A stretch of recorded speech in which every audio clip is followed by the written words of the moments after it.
Assalamualaikum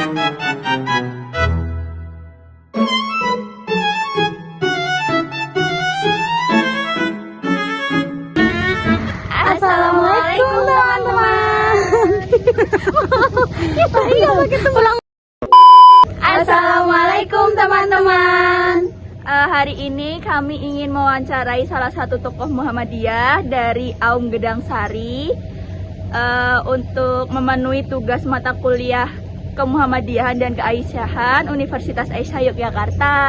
Kami dari kelompok 3, nantikan keseruan kami. Assalamualaikum warahmatullahi wabarakatuh. Perkenalkan, kami mahasiswa dari Universitas Aisyah Yogyakarta, program studi ilmu komunikasi.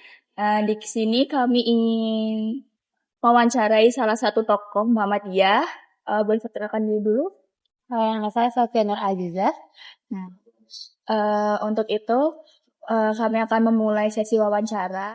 Sesi wawancara yang akan ditanyakan oleh Kak Dara. Untuk Kak Dara, dipersilakan.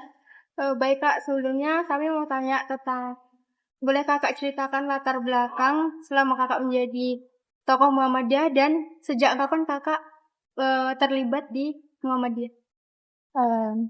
Pertama kali mungkin kenal Muhammadiyah dulu ya. Iya. Saya dari Universitas Ahmad Dahlan S1-nya pendidikan fisika, dan itu mungkin pertama kali saya mengenal apa itu Muhammadiyah. Tahun pertama kuliah saya ikut bagian mungkin kegiatan-kegiatan kecil di IMM. Terus di tahun kedua mulai masuk ke formatur. Nah, di situ lebih banyak kenal bagaimana kegiatannya dan lain sebagainya. Setelah lulus, saya bekerja di Aum, tepatnya di Madrasah Aliyah Muhammadiyah Al-Mutakin di daerah Gedang Sari. Itu mungkin awal pertama langsung berkecimpung di dunia pendidikan lewat Muhammadiyah. Gitu. Kayak dari latar belakang keluarganya emang udah Muhammadiyah atau baru pas waktu di kuliah gitu baru terlibat di Muhammadiyah? Kalau dari latar belakang keluarga belum Muhammadiyah, tapi setelah kuliah baru mengenal dan akhirnya ikut ke Muhammadiyah.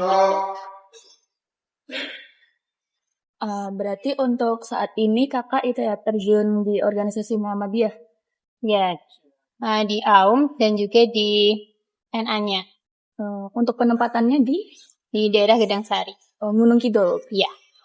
Nah, kalau boleh kami tahu kalau misalnya masyarakat Gunung Kidul tuh dalam menerima Muhammadiyah bagaimana gitu karakternya?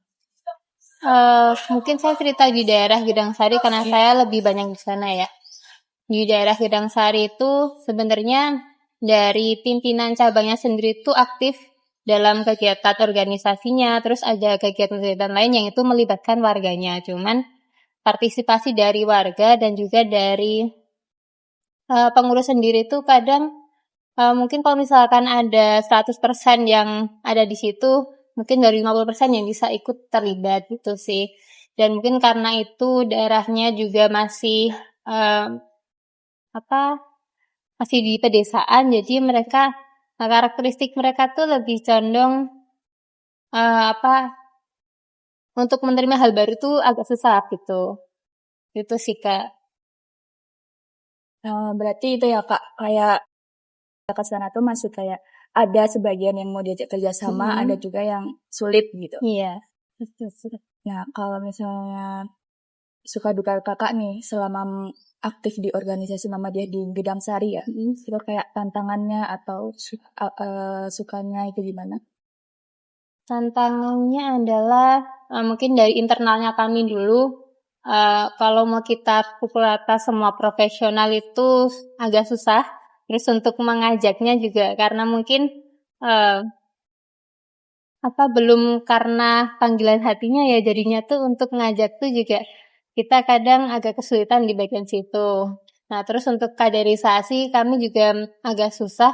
Mungkin karena kita di pendidikan jadinya kita bisa kaderisasi itu lewat pendidikan itu. Jadi ada beberapa program yang memang kita fokuskan untuk nanti anak-anak itu dia menjadi anggota Muhammadiyah itu sendiri dan juga bisa aktif di beberapa aum juga dan juga mungkin beberapa organisasi. Beberapa organisasi yang cukup banyak itu di kami ada IPM, jadi anak-anak juga aktif ikut organisasi yang di luar dari sekolah juga.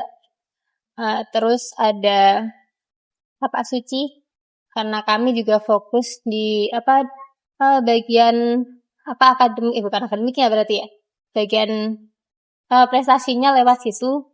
Jadi anak-anak juga membuat kegiatan lewat Tapak Suci. Harapan kita adalah dengan Tapak Suci dan IPM itu mereka jadi bisa sedikit melirik, ini loh ada Muhammadiyah yang kegiatan seperti ini gitu. Berarti dia nggak cuma kayak ngaji, tapi juga ada kayak kegiatan-kegiatan Tapak Suci, olahraganya juga. Iya. Untuk kegiatannya itu ada kegiatan yang khusus misalnya untuk bagian ibu-ibunya kayak misalkan ada keaisyahan gitu Kak. Itu ada nggak Kak? Ada bagian untuk ibu-ibu yang mungkin di NA-nya itu juga banyak beberapa kegiatan.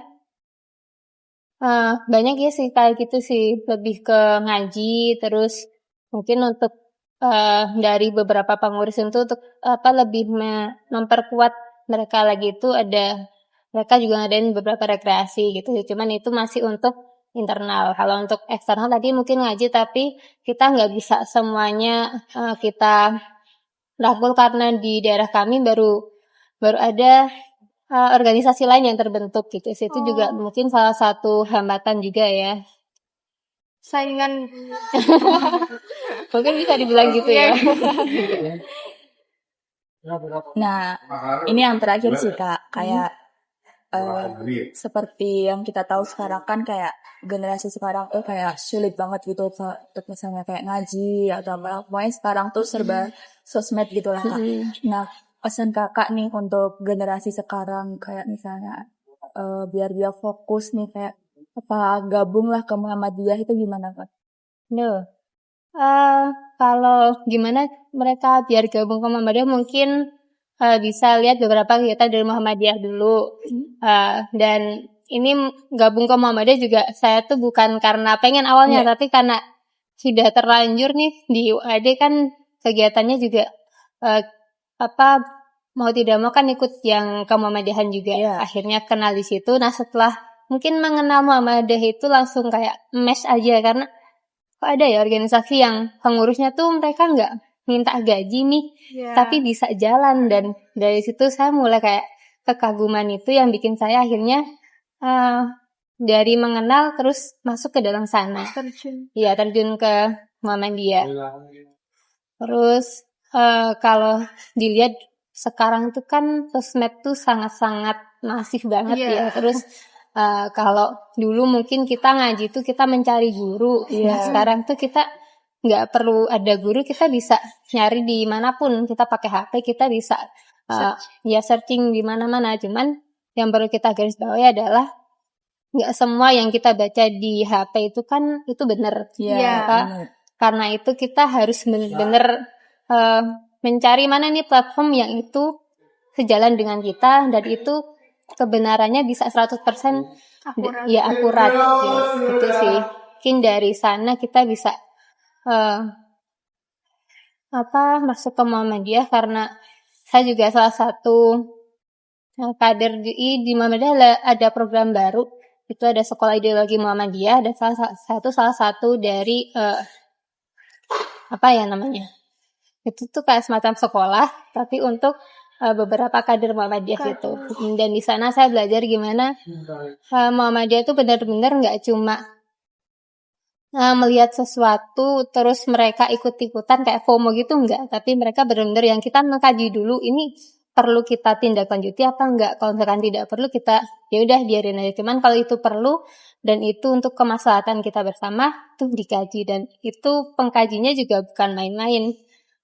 Dari mereka yang sudah terpercaya di majelis tarjihnya Muhammadiyah gitu. Dan pasti orang-orang yang di sana tuh bukan mereka yang tidak punya keilmuan, tapi pasti mereka yang sudah difilter. Ini mereka tokoh-tokoh yang sudah terpercaya gitu. Jadi jangan ragu untuk gabung ke Muhammadiyah, karena pasti kita akan belajar banyak hal, dan dari belajar itu pasti nanti akan muncul kekaguman-kekaguman lain yang bisa untuk kita jadikan Benar, kita jadi terinspirasi dari sana. Iya.